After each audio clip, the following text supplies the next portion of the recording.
Ok.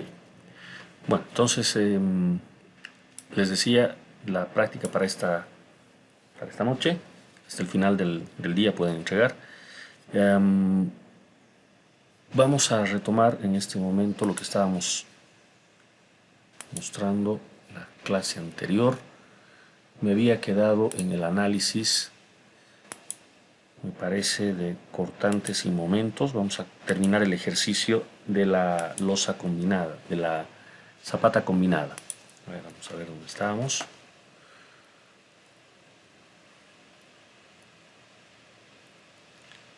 Ok, aquí. Entonces, a ver, en esta parte uno necesita tener a la mano alguna planilla o algún programa para poder agilizar el cálculo de, de la viga con dos apoyos. Enseguida les voy a mostrar cómo es esa situación. Fíjense ustedes que acabamos de calcular, lo último que se ha calculado ha sido la carga última QU que aparece aquí, esta Q última, ¿verdad? Ahí nos habíamos quedado que proviene de la mayoración. En este ejemplo únicamente tenemos cargas de gravedad, entonces esta es la combinación que manda, ¿no? Con cargas laterales generalmente el problema pasa más por la estabilidad que por la carga última. La carga última casi siempre está gobernada por esta misma combinación. Bueno, en todo caso, esta es una carga uniformemente distribuida sobre la longitud. O sea, esto viene así, dependiendo de qué lado quieren ver, si analizamos al suelo o analizamos a la zapata. Obviamente, así como lo puse, esto es la presión sobre el terreno. Visto desde la zapata sería exactamente al revés, ¿de acuerdo? Pero en todo caso, la estática no cambia, sigue siendo lo mismo. Y tenemos unos apoyos allí en donde tenemos a las columnas. Entonces la situación sería así, claro, con el gráfico volteado, ¿no? De abajo hacia arriba sería en todo caso. La geometría nosotros ya la tenemos definida. Ya sabemos cuánto es el volado, este volado. Sabemos qué distancia hay entre columna y columna. Tenemos el otro volado, que en realidad en este ejemplo prácticamente es cero este volado, porque recuerden que el problema estaba planteado como para una columna de borde. Entonces prácticamente esto es cero. Pero bueno, el punto es de que conocemos la geometría y siempre vamos a tener la geometría conocida cuando lleguemos a esta parte del ejercicio. Entonces, si pudiesen incluir en su planilla de cálculo algo que hayan programado en hiperestáticas cuando estudiaban este tipo de problemas, sería muy bueno. Si no, tener a la mano en la calculadora un programa tipo Viga G o algo parecido para resolver rápidamente la estática. ¿De acuerdo? O de última usar SAP. Claro que usar SAP para esto es demasiado, ¿no? Hasta que estén armando el modelo ya podían haber sacado todo con un programa mucho más sencillo, más directo. ¿Ok? Sea como fuere, hay que resolver la estática y eso es lo que está hecho acá y nos habíamos quedado en esa parte el día de ayer. Acá está. Este es el diagrama. Fíjense, es típico el diagrama, va a quedar prácticamente en todos los casos una situación similar. ¿De acuerdo? Tomando en cuenta, en estática trabajamos con apoyos puntuales, ¿no? Y ese apoyo puntual lógicamente está en el centro línea de la columna y en el centro línea de la otra columna. Y los diagramas van a ser siempre de este estilo, ¿no? Los cortantes de esta manera, entendiendo que la distribución de carga es uniforme. Entonces este es el diagrama típico que todos ustedes han visto en sus cursos de hiperestáticas. Lo propio para el diagrama de momentos, ¿no? Con el negativo puesto acá. En realidad cambia la forma en la que habitualmente vemos los diagramas de momentos, ¿no? Como acá la carga viene de abajo hacia arriba, se voltea el diagrama de momentos de lo habitual. Eso significa que en el vano tenemos una solicitación al negativo y en los apoyos una solicitación al positivo, ¿no? Contrario a lo que estamos acostumbrados a ver en diseño de vigas y losas de entrepiso o, ¿no?, cualquier otro elemento que no sea una fundación. La obtención del diagrama de momentos, idéntica a la del cortante, con algún programa que les pueda ayudar a hacer esto rápidamente. ¿Ok?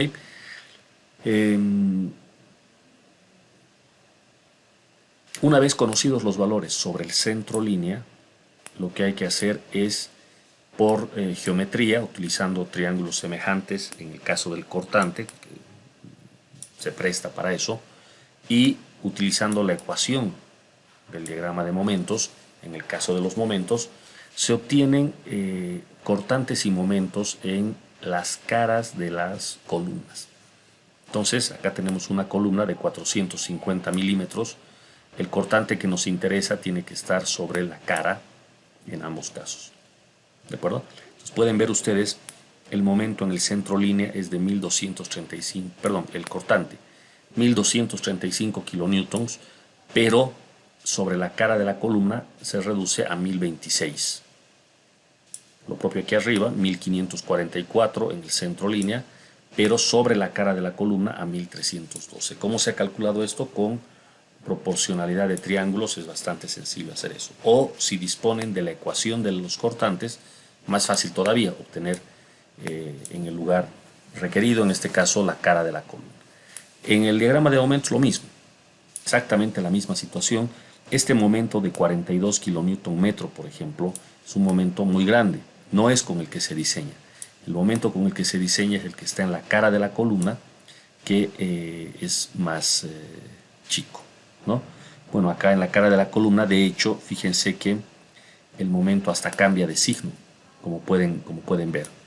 Aquí teníamos 42 del lado positivo y acá tenemos 213, pero del lado negativo, alcanzando el valor más alto acá, en 781, como se puede ver en la figura.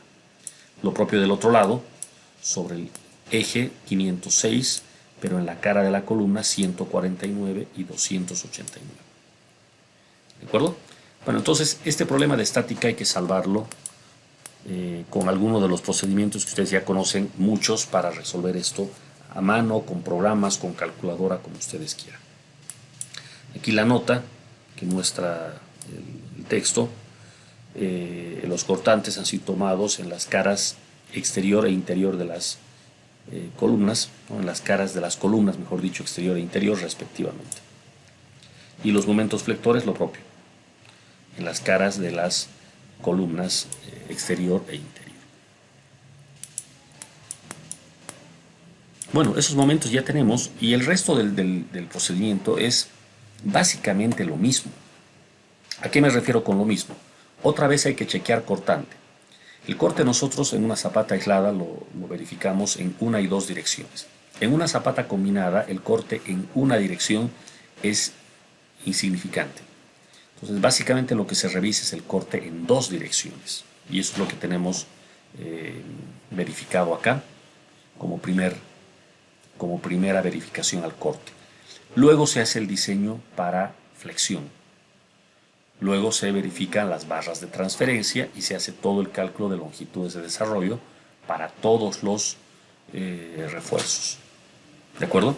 Ese es el cálculo. Pero, ¿qué es lo que cambia? Si ustedes se acuerdan, para el corte en dos direcciones, también llamado corte por punzonamiento, se necesita un área crítica en donde calcular ese cortante. Esto, reitero, cuando uno calcula a mano. Cuando uno calcula con ayuda del programa, pues esto es mucho más sencillo. El programa calcula el cortante básicamente sobre cualquier punto donde nosotros nos situemos. Esa es la ganancia del método numérico. Mientras que acá estamos obligados a escoger, según indica la norma, el área crítica, ¿no? Esa zona crítica en donde el cortante es máximo. Si no hay problemas en esa zona, pues garantizamos que en el resto de la zapata tampoco va a haber. Entonces fíjense esta figura por acá. Claramente estamos viendo a la columna exterior, ¿de acuerdo? Por acá, a ver, vayamos leyendo lo que dice. El diseño de la zapata combinada debe satisfacer los requerimientos del capítulo 8 para diseño de losas en dos direcciones, ¿no? Eso ya lo hemos visto, ya no losas en una dirección. Entonces hacemos el chequeo de la de la resistencia al cortante en dos direcciones para ambas columnas. Ambas columnas. Acá la figura muestra claramente a la columna exterior, la que está en el límite de propiedad en este ejemplo. El factor de reducción, como de costumbre, es 0,75 para corte en dos direcciones, ¿no? Y de la figura podemos extraer algunos detalles. Aquí está bien dibujada la carga, ¿no? Como tiene que ser, de abajo hacia arriba, porque estamos analizando no al suelo, sino a la zapata. Entonces la presión va de abajo hacia arriba. Uniforme, ya hemos visto que si la geometría de la zapata cumple con las recomendaciones que vimos la clase anterior, de relación largo, ancho, etc., la distribución de presiones es uniforme o casi uniforme. Entonces esta hipótesis se puede dar por válida. ¿De acuerdo? Imagínense si se pusiera esta distribución de presiones real, no como la que estamos suponiendo. La real no es así. Y la real es tan complicada que ni siquiera podemos decir, mire, tiene esta forma en todos los casos. Depende del suelo. Como ayer les decía, si es granular, si es cohesivo, etc. Y bueno, ya está. Vamos a tomar esta hipótesis de presión uniforme, que es lo que indica el ACI. Entonces, acá reconocemos algunos puntos importantes. La carga está actuando en el centro de la columna. Por acá yo noto una fuerza que le están llamando FU, y si ustedes notan, FU llega a recoger la carga hasta llegar a este perímetro crítico por el cortante. ¿De acuerdo? Y este perímetro crítico, si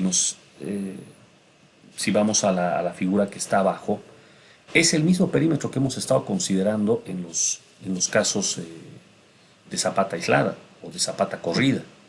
¿De acuerdo? Aquí está el perímetro. Fíjense, quizás por aquí podríamos empezar. La columna tiene lados C1 y C2 y el perímetro vamos a definirlo con estas dimensiones B minúscula 1 y B minúscula 2. El B2 es el más fácil de reconocer porque llega a ser la dimensión de la columna más D medios arriba y D medios abajo, o sea, en total D. Tal cual analizábamos en zapatas aisladas. Recordemos que en este sentido, en el sentido vertical, vamos a decir en esta figura, no tenemos problema alguno. Los problemas se dan en la dirección horizontal, ¿no? Entonces, en esta dirección nos extendemos sin mayor dificultad porque la columna prácticamente actúa sola, ¿no? Tenemos la influencia de una sola columna a lo largo de esta sección en la vertical. En cambio, en la dirección horizontal es donde interactúan las dos columnas, donde se nota que estamos con una zapata combinada. Y eso se nota acá, ¿no? Desde la cara de la columna, de esta que tiene dimensión C1, desde esta cara, deberíamos poner simplemente D medios hasta el perímetro crítico. Pero fíjense cómo se complica aquí un poco el cálculo.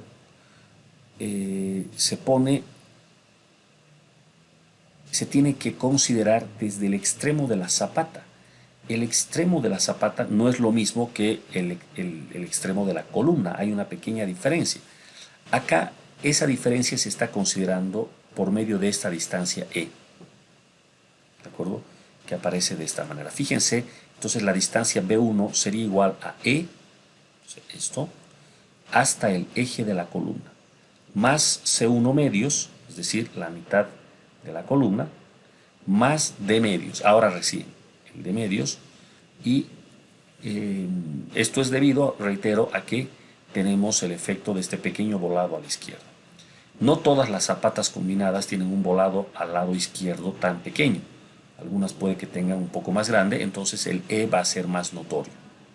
En sus planillas, por favor, coloquen la ecuación de esta manera. ¿De acuerdo? Entonces, calculo B1, calculo B2. A partir de acá ya puedo hacer el resto de los cálculos, como se puede notar en la figura. ¿Qué es lo que me están pidiendo que calcule? Requiero esta distancia X barra que en la teoría había mostrado una o dos clases atrás. Ahora vamos a ver el cálculo exacto. Una vez conocido esta distancia X, que como ustedes notarán, es la distancia marcada a partir de este plano hacia el perímetro crítico por corte. Este plano, y en realidad este punto, define, como se indica acá, el eje centroidal del perímetro de corte. Eje centroidal del perímetro de corte. Entonces, de esta zona donde estamos analizando el corte en dos direcciones, hay un centroide y ese centroide está aquí. Y la distancia de ese centroide al borde, al perímetro, es lo que en esta figura se llama X barra. ¿No? Enseguida vemos cómo se calcula X barra, pero una vez conocido tenemos la distancia B1 medios menos X barra. Si se fijan en esta cota, esta distancia llegaría a ser esta, ¿no? De acá a acá, ¿correcto? Y acá yo tengo una fuerza, ya, si tengo una fuerza y aquí está el centroide, ya vamos entendiendo para qué sirve esto. Por aquí hay un brazo, que seguramente lo vamos a utilizar más adelante. Entonces eso podemos extraer de esta figura, ¿de acuerdo?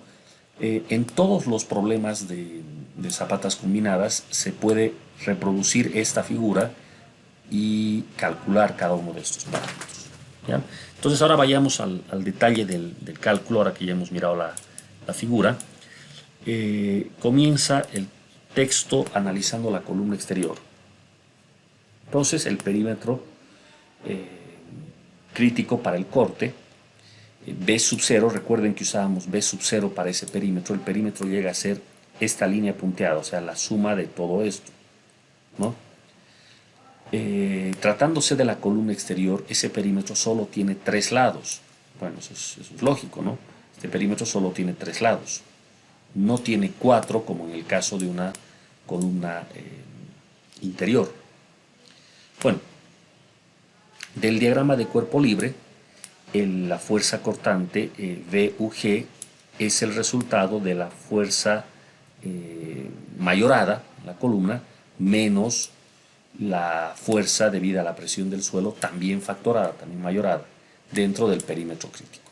Entonces yo requiero aquí algunos datos, pero bueno, este texto lo podemos expresar matemáticamente así. Este es el cortante, ¿de acuerdo? El cortante directo le están llamando en este texto, ¿okay? Que es la fuerza P, esta fuerza P que la tenemos aquí, que es dato del problema. Esta es la carga. Noten la notación, PU. Recuerden que el subíndice U se utiliza para el caso mayorado. Entonces, esto en la práctica no me representa ninguna dificultad porque yo voy a sacar estos datos del ETABS, como hemos visto en el ejemplo práctico, ¿no? Trasladamos nuestras cargas del ETABS al SAFE, por ejemplo, o a mi planilla, y tengo esta carga tanto en servicio como mayorada. Entonces aquí tengo que usar la mayorada. ¿Cuál de todas las mayoradas? Pues la que manda, la más grande. De todas mis combinaciones, la más grande.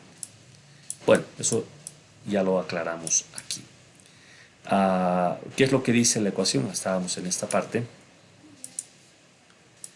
Ponemos esa fuerza que apunta hacia abajo menos Q por A. U representa la presión del terreno, esta. Y A seguramente es un área. Y justo aquí abajo está indicando que es A. Llega a ser, A1 llega a ser C2 más D por C1 más D medios, bueno, C1 más D, todo medios, más E. ¿Qué llegaría a ser eso? Si ustedes se fijan, C2 más D es simplemente B2. Y C1 más D medios más E es lo que aquí le hemos llamado B1. O sea, quizás esto, para fines de programación, sea más fácil hacerlo de esta otra manera. Yo en mi planilla, lo primero que hago es calcular B1 y calcular B2. Y luego, en esta parte de acá, digo, bueno, A1 es simplemente el área crítica, o sea, toda esta área. Simplemente B1 por B2. Que al final es lo que ponen aquí en el texto. Ahora necesitamos el canto efectivo, que por el momento no lo habíamos calculado. Sí habíamos dicho que la zapata iba a tener un espesor total de 75 centímetros o 750 milímetros. Acá estamos tomando el recubrimiento de 75 milímetros y este 28.7 milímetros medios seguramente viene, como de costumbre, de el refuerzo, ¿no? Yo tengo esto más o menos así. Tengo mi refuerzo.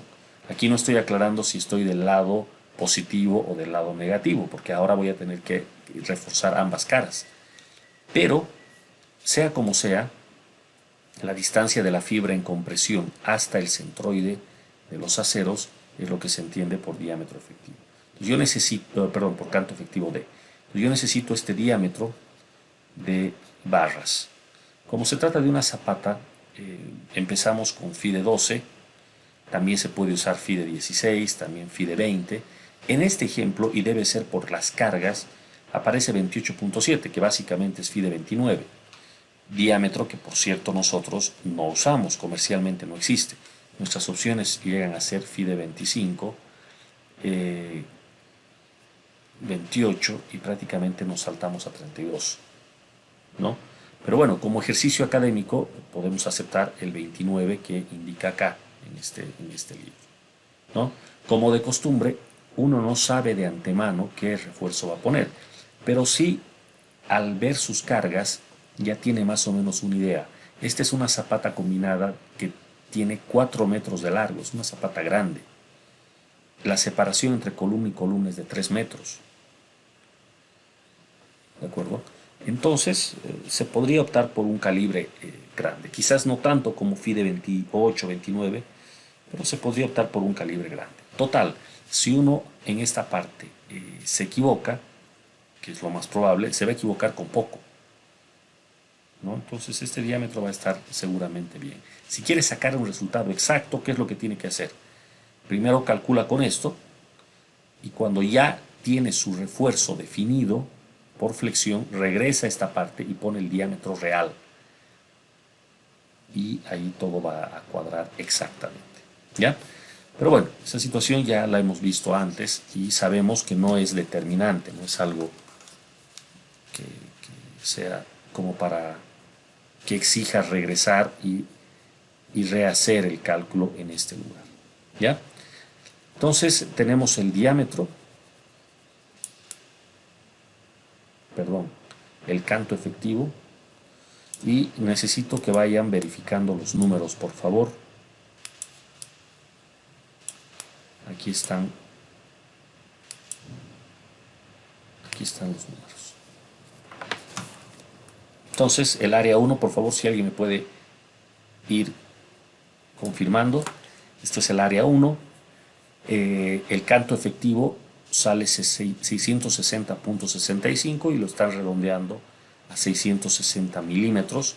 Acá se está asumiendo barras de 29 milímetros y el borde E lo toman como 300 milímetros en este ejercicio. 300 milímetros, que en realidad este borde nosotros ya lo conocíamos, es esta distancia. O sea, repito, en la práctica esta distancia ya se conoce. Entonces no se está calculando nada, ya tenemos ese valor. ¿De acuerdo? Bueno, entonces podemos con esto calcular exactamente toda esta primera parte, el área, el canto efectivo. Con esto podemos pasar al cálculo de este cortante. Para eso requerimos previamente mayorar nuestra carga. Entonces, esta carga D1 y L1 eran datos, recuerden, 667 y 445, esto eran datos de partida. Cuando nosotros hacemos este cálculo, la verdad es de que no necesitamos esta mayoración porque esto lo extraemos del ETABS, ya viene mayorado, no necesitamos calcular. Pero podemos colocar en nuestra planilla suponiendo que solamente hemos copiado del ETABS nuestra carga de servicio muerta y viva, entonces la mayoramos.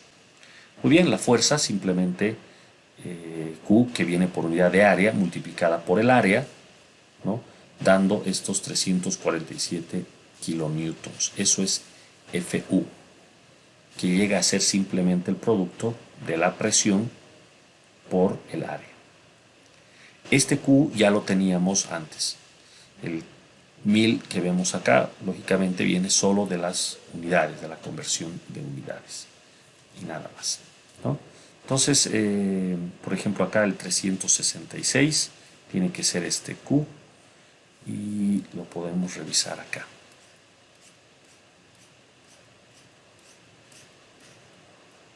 Aquí está, el 366. Recuerden que cuando estábamos hablando de la carga última, habíamos calculado la carga última por unidad de longitud, pero también la carga última por unidad de área, que vamos a requerir ambas. Y bueno, en este texto a las dos las llama QU, QU. Para fines de programación ustedes van a tener que ponerle aquí una seña, al menos yo le pondría así, no sé, QU lineal y Q superficial o como le quieran llamar, pero obviamente son dos distintas. ¿Cuál estamos usando en esta verificación? La superficial, la 366. ¿Ya? Entonces,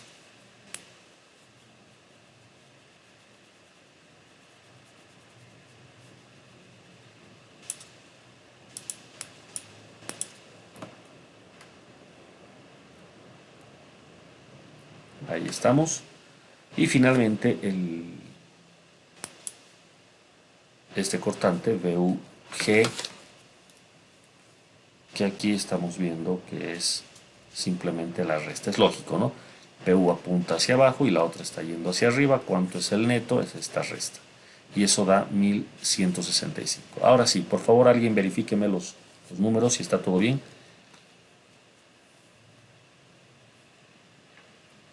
Verifica ahí. Perfecto, gracias. Vamos para adelante entonces.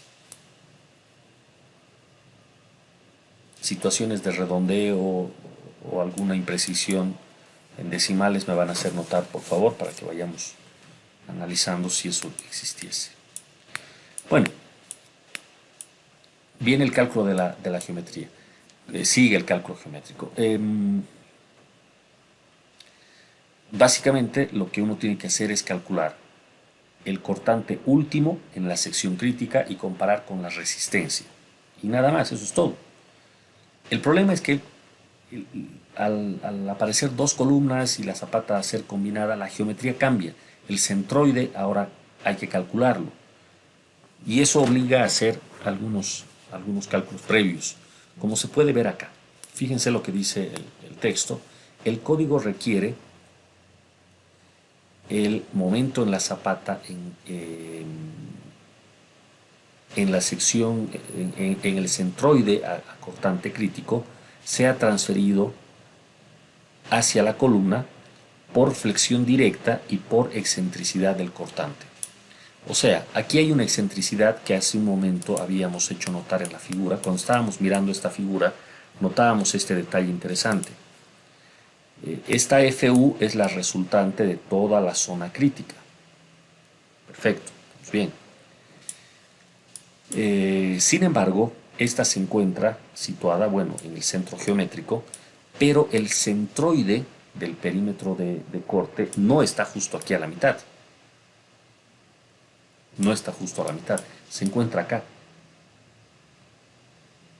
¿De acuerdo? A una distancia X barra desde el borde, desde el perímetro crítico. Esta distancia X barra depende de la relación geométrica, ¿no? De la geometría de la zapata y también depende de las fuerzas. ¿Cómo calcular eso? Pues mediante la expresión que tenemos acá, que nos la han dado en la teoría. Si ustedes revisan en este mismo texto, antes de los ejercicios, hay una pequeña un pequeño resumen teórico y se muestra esta ecuación. Entonces, vamos a necesitar B1 y B2 que ya hace rato decíamos conviene tener en nuestra planilla ya calculado. Ya tengo B1 y B2. Entonces, como ustedes notarán, X barra depende de B1 y de B2.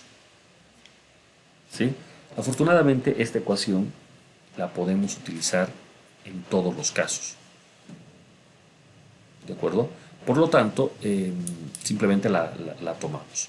No vamos a entrar a analizar en detalle la procedencia de esta ecuación, pero es simplemente un centroide. Al final de cuentas es un centroide, como el centroide de un sólido cualquiera. Entonces, esta va a ser nuestra ecuación. Reemplazando B1 y B2, en este caso todo en milímetros, el resultado da 259 milímetros. Previamente B1 y B2 habían sido calculados y aquí están ambos. ¿De acuerdo? Entonces con este X barra yo voy a poder calcular lo que viene a continuación. Está claro que el X barra me va a servir para sacar momentos, puesto que con este X barra yo voy a poder sacar el brazo. El brazo, por ejemplo, de FU, de PU, etc. ¿De acuerdo? Y eso es lo que se ve acá. Miren ustedes. Del diagrama de cuerpo libre. ¿Sí? Miren las figuras 5 y 4. Están mis figuras 5 y 4. Aquí está. Esta es la 4, el diagrama. Y la 5. ¿Dónde está la 5? Aquí está. Diagrama de fuerzas, ¿no? Un diagrama de cuerpo libre. Aquí está un poco más limpio el diagrama, y ya habiendo introducido los valores. A ver, esto está muy interesante. Podríamos notar esta situación. Para empezar, esta distancia B1 y esta otra B2 ya las tenemos calculadas, 855 y 1110. Vamos a ver. Aquí está, B1 855 y B2 1110. Después teníamos el X barra como 259 milímetros. Vamos a ver dónde está eso en la figura. Aquí está el 259 milímetros. La distancia desde este centroide hacia el perímetro crítico. Lo que viene del otro lado, este 300, era un dato que lo conocíamos de partida, y este otro 296 lo podemos recalcular, porque tenemos toda la distancia de 855, tenemos los 300 conocidos, los 259, esta otra distancia se calcula fácilmente, ¿no? Por otro lado tenemos las fuerzas mayoradas, el 1512, que llegaría a ser el PU último, el PU1, ¿no? El último en la columna 1, y el 347, que es la fuerza F última. Y eso lo teníamos aquí.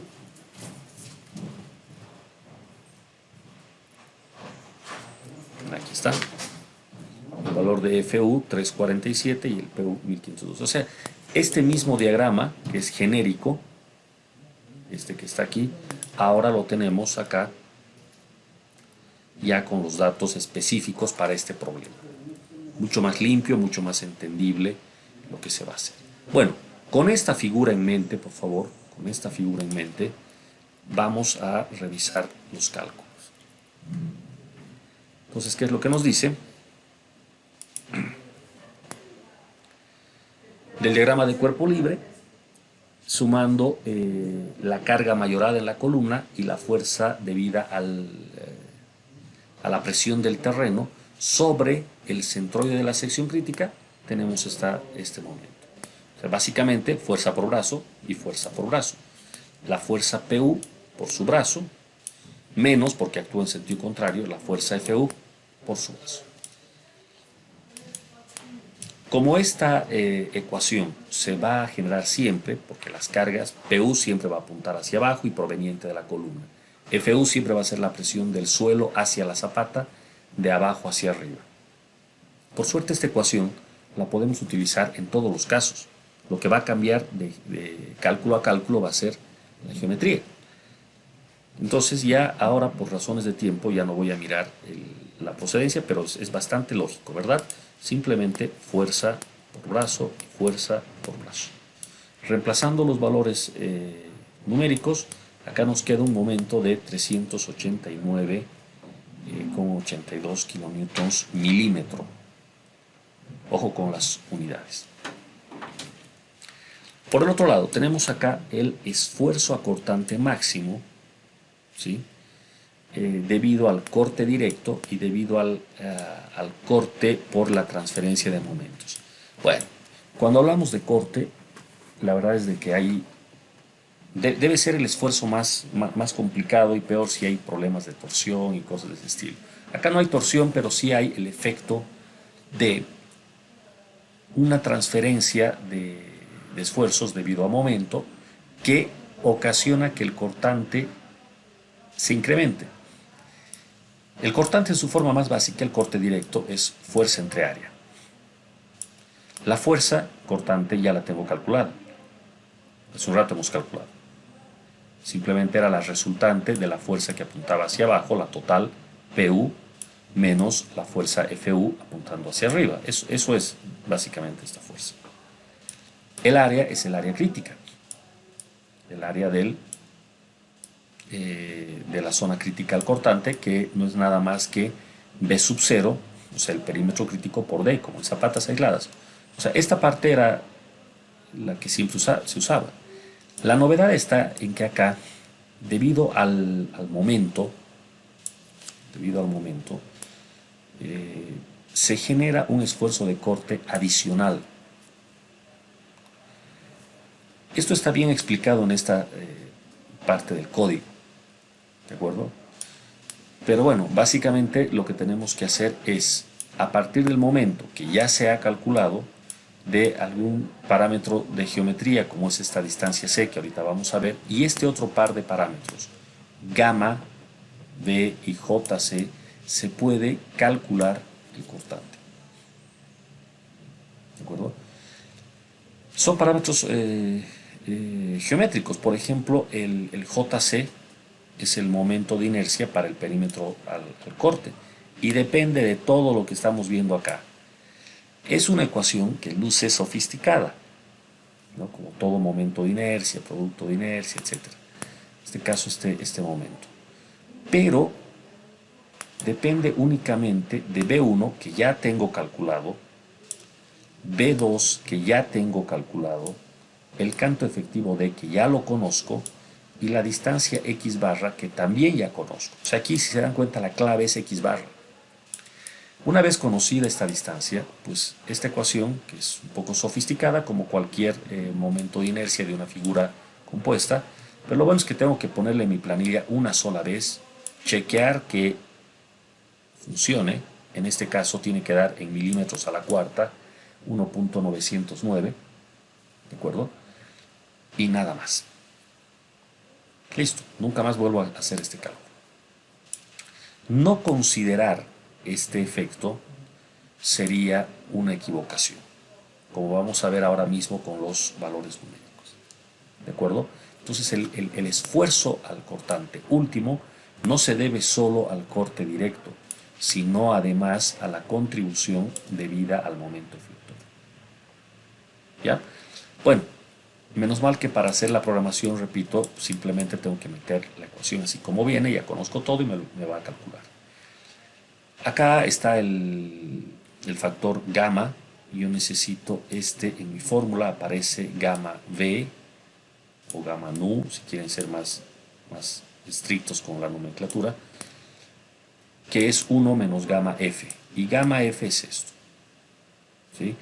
Todos estos parámetros tienen un significado físico, son momentos de inercia, son factores que permiten convertir un momento flector en un cortante, o sea, el efecto del momento flector en el cortante, etc. Todos tienen una explicación física. Pero para fines prácticos basta con meter a la planilla esta ecuación y ya está. Por ejemplo, la porción del momento que es transferida por flexión es gamma F por el momento último, donde gamma F es tanto. Entonces, este gamma tiene el significado de un factor, ¿de acuerdo? Del total, ¿qué porción le corresponde al momento? Entonces la porción del momento que es transferida por flexión es gamma F, seguramente gamma F es gamma de flexión, multiplicado por el momento. Fíjense que este gamma F, este factor, depende solo de B1 y B2. Entonces, reemplazando, gamma F vale 0,63. Por lo tanto, la fracción de momento transferida por el cortante es lo que resta. Y a esto le llaman gamma B. ¿Sí? Donde gamma B obviamente es la otra mitad, o sea, 63% debido al momento y lo que resta, o sea, 37% debido al corte o transferido a el corte. Este es el que a mí me interesa. Y este gamma B, que termina siendo 0,37, es el que aparece acá. Entonces las cosas tienen mucho más sentido, ¿no? Gamma es un factor, MU es el momento, entonces, ¿qué fracción se convierte en corte o afecta, añade al corte? Pues esta fracción, el 37% que acabo de calcular. Y estos C y J, pues simplemente para pasar de momento a corte, si no, esto no funcionaría. Entonces, ¿qué es lo que nos está faltando? Nos está faltando acá el cálculo de C, que de la geometría se puede ver que es B1 menos X barra. Ahí está el resultado. Y con esto finalmente se puede entrar a la ecuación. Este es el esfuerzo acortante. La parte directa daba 0,63 megapascales. La parte proveniente del momento, 0,45. Esto es lo que yo les decía hace un momento. Si uno simplemente dijera el esfuerzo al corte último es la fuerza cortante entre el área crítica, que es lo que hacemos en zapatas aisladas, nos quedaríamos con solamente 0,63. Y esto se justificaría si el término del otro lado fuese despreciable. Por ejemplo, me sale 0,02, por decir. Comparado con 0,63 lo puedo despreciar. Pero no, pues no es despreciable. Esto da 0,45. Está entre un 60 y un 70% del 0,63. Eso es un valor muy grande, no se lo puede obviar. El resultado total es la suma y da 1,08 megapascales. ¿Qué hay que hacer? Bueno, ya que tengo el esfuerzo último, ahora lo que tengo que hacer es calcular la resistencia última. Generalmente esta verificación nosotros la hacíamos con la fuerza cortante y no con el esfuerzo. ¿Recuerdan? Esto en las planillas de zapatas aisladas nosotros calculábamos el cortante último y este tenía que ser menor o igual que la resistencia nominal reducida. ¿Es verdad? O sea, esto en unidades de fuerza, kilonewtons, toneladas fuerza, etc. Mientras que acá estamos trabajando en esfuerzos. El esfuerzo último tiene que ser menor o igual a phi por el esfuerzo nominal y esto viene en unidades de esfuerzo. Como estamos en el sistema internacional, esto es megapascales. Si estuviésemos en el sistema técnico, esto sería kilogramo fuerza sobre metro cuadrado o sobre centímetro cuadrado, como ustedes quieran. ¿De acuerdo? Entonces, estas ecuaciones no las hemos puesto en nuestras planillas previas porque trabajamos con fuerza y ahora nos están pidiendo en esfuerzo. Pero, lógicamente, son equivalentes, entonces no hay ningún problema. Aquí está la ecuación que yo les decía. Como ya hemos visto más de una vez a lo largo de estos cálculos, pues tenemos más de una forma de calcular la resistencia, ¿no? Aquí no sé para qué han puesto esta anotación con estos puntos, pero las ecuaciones las tenemos aquí que se ven mucho más claro. ¿Qué son estas?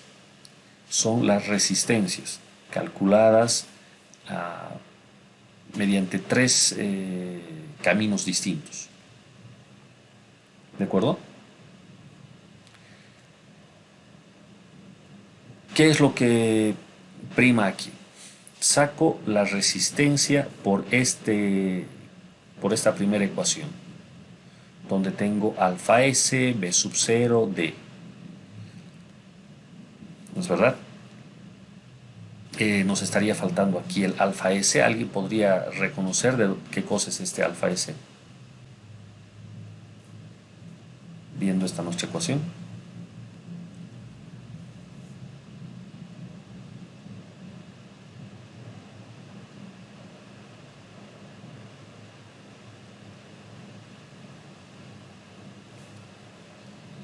Los coeficientes sin G. Ajá, aquí está, ¿no ve? Es, Eso. Esto teníamos en nuestras planillas de zapatas aisladas.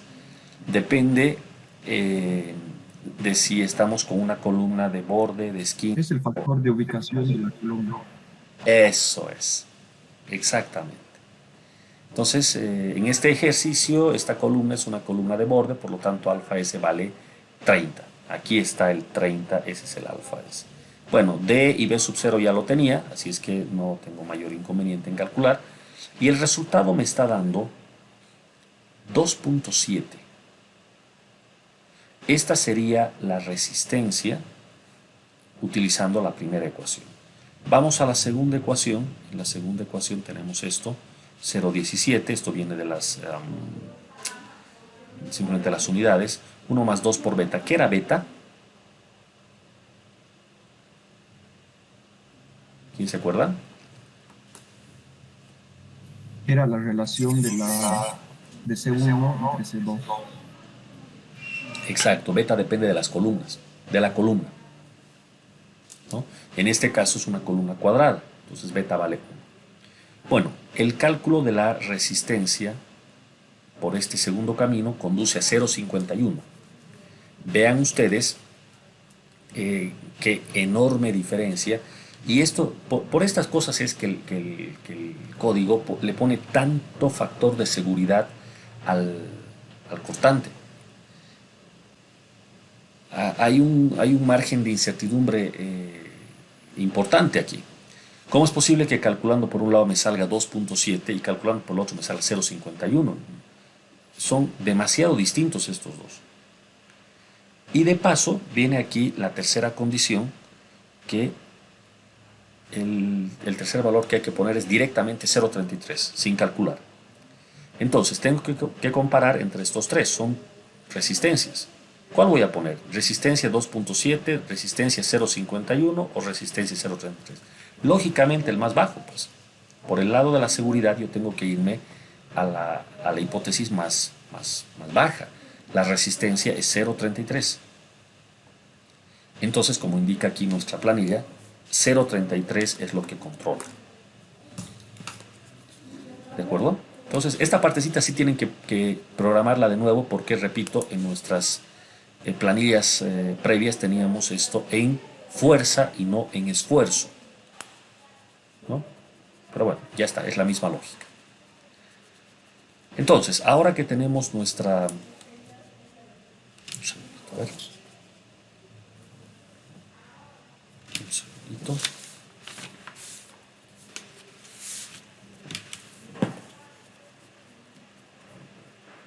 Bueno, se ha colgado esto. Vamos a esperar a que reaccione. En todo caso, ahora que tenemos esto, simplemente hay que calcular, como pueden ver en la parte inferior de la pantalla, utilizando este 0.33, vamos a terminar calculando la resistencia. ¿De acuerdo? Ahí está, reaccionó.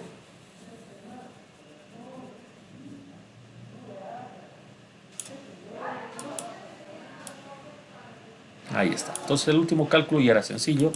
Estaba acá. Simplemente calculo la resistencia, ¿no? Ahora que ya sé que es el 0.33 el que debo de considerar, ¿no? Multiplicado por lambda por F'C, que es lo que indica acá la fórmula. Esta parte de acá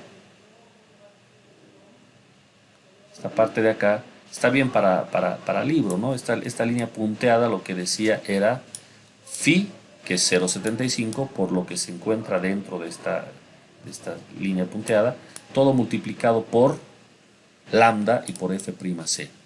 Y ahí recién tenemos el esfuerzo, ¿no? Nosotros en nuestras planillas no nos cuesta nada poner el lambda y el F'C también y chequear directamente el resultado. Igual voy a escoger el más chico de los tres. Bueno, introduciendo el lambda y el F'C y el 0,75, esto da 1.3. Entonces, la resistencia que tenemos al corte para la columna exterior es 1.3 megapascales. ¿Y cuánto era el esfuerzo último? 1.08, que ya lo calculé arriba, donde estaba, aquí estaba, 1.08. Recuerden que acá se ha considerado tanto el corte directo como el corte debido a la transferencia del momento. Aún así, la suma 1.08 no supera a la resistencia reducida, que es 1.3. No estamos bien. Todo bien. ¿De acuerdo? Bueno, este sería entonces el cálculo del cortante. Si alguien quiere hacer alguna observación, alguna consulta, por favor.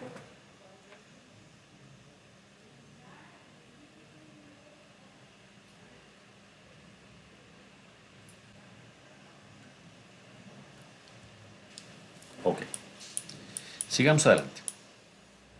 Como tenemos dos columnas, bueno, ahora el trabajo hay que llevarlo a la columna interior.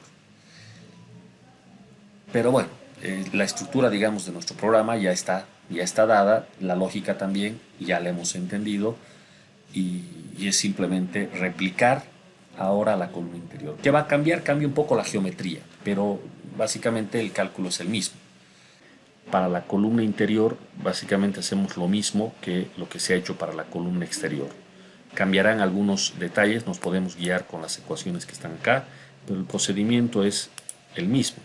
Primero calcular el cortante último, ¿sí?, que es la fuerza última, ahora con subíndice 2 porque estoy en la otra columna. Todo lo que es 2 es para la otra columna. Y vean ahora que cambia la ecuación acá, y es porque la columna interior se parece más a lo que teníamos en las zapatas aisladas. Esto es lo que conocíamos en la zapata aislada. Por mucho que la columna sea rectangular, el área crítico se calcula pues centrado en la columna. Y simplemente a D medios a un lado, D medios al otro, en total D. Entonces en sus planillas pueden poner así, ¿no? Los lados de las columnas, C1 y C2, como quieran llamarle, más D en un sentido y más D en el otro sentido. ¿De acuerdo? El canto efectivo de ella se conoce y bueno, este cálculo va a ser bastante más simple, ¿no? Aquí está en la figura los 750 milímetros de espesor de la zapata, el canto efectivo 660, que ya lo hemos calculado antes, y bueno, la superficie está de falla, esta línea punteada, con los 45 grados que habitualmente utilizamos. ¿De acuerdo? Bueno, ya está. Aquí aparece el PU1, el PU2. Este PU2 está calculado acá de la manera habitual. ¿De acuerdo? Y entonces el cortante U simplemente viene de esta manera. Esto está en unidades de fuerza.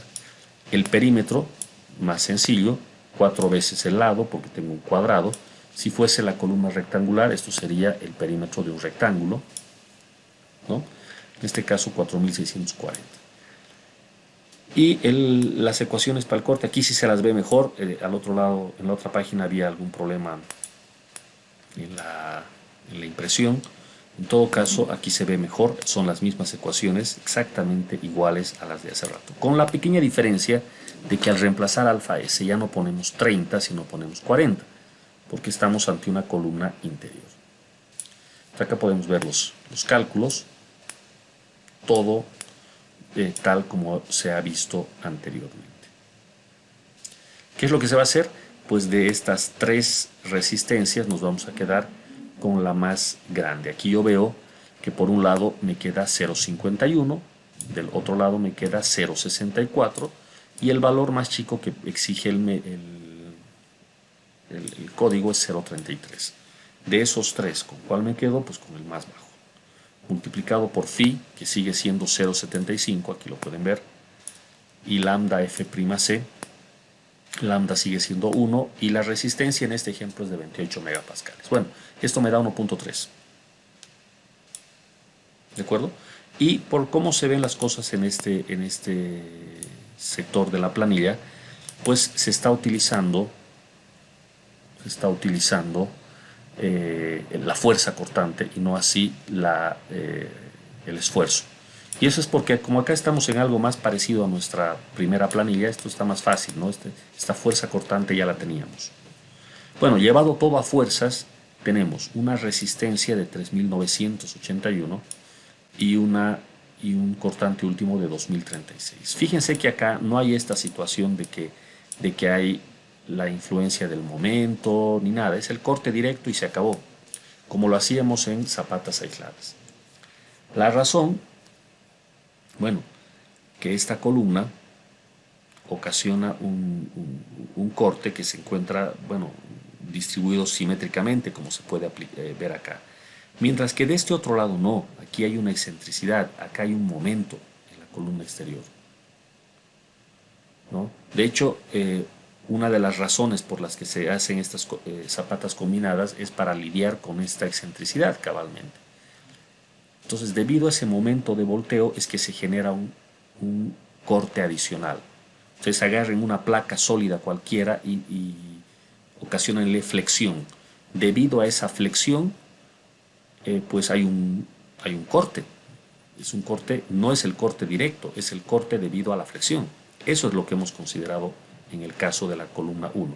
Pero en la columna 2 no hay esa situación, como en el caso de la zapata aislada nomás. Bueno, entonces cumple. Aquí, como siempre, se puede añadir un par de líneas de código para los ratios, que es muy bueno colocar en las planillas, tal como calcula SAFE, ¿no? Un ratio. Bueno, ya está. Ya está. Viene a continuación el corte en una dirección que, como mencionaba antes, no es predominante, pero bueno, se hace aquí esa verificación adicional. ¿De acuerdo? Vamos a chequearlo.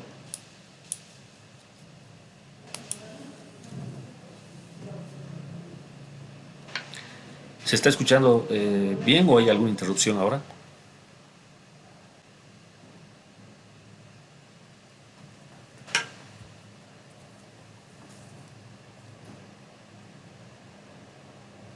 ¿Alguien me puede avisar, por favor?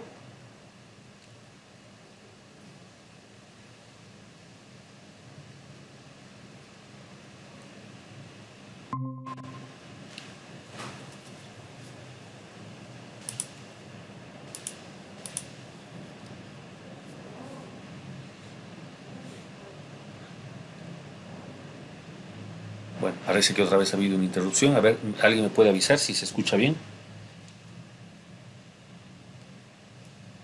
Se le escucha ahí. Ya. A ver, vamos a hacer lo siguiente. Ha empezado a fallar el internet. Vamos a hacer lo siguiente, jóvenes. A manera de hacer una pausa y de atender de una vez las revisiones de exámenes de quienes nos están faltando, voy a hacer un paréntesis acá. ¿De acuerdo? Los voy a llamar a todos para terminar este ejercicio. Si pueden aprovechar el tiempo e ir avanzando, los que no van a revisar su examen, entonces por favor continúen haciéndolo. ¿Ya? Yo voy a cerrar esta sesión en este momento, ¿ok? Y me quedo con solamente quienes quieran revisar sus exámenes. ¿De acuerdo? Al resto los llamo después. Entonces vamos a dejar la grabación momentáneamente.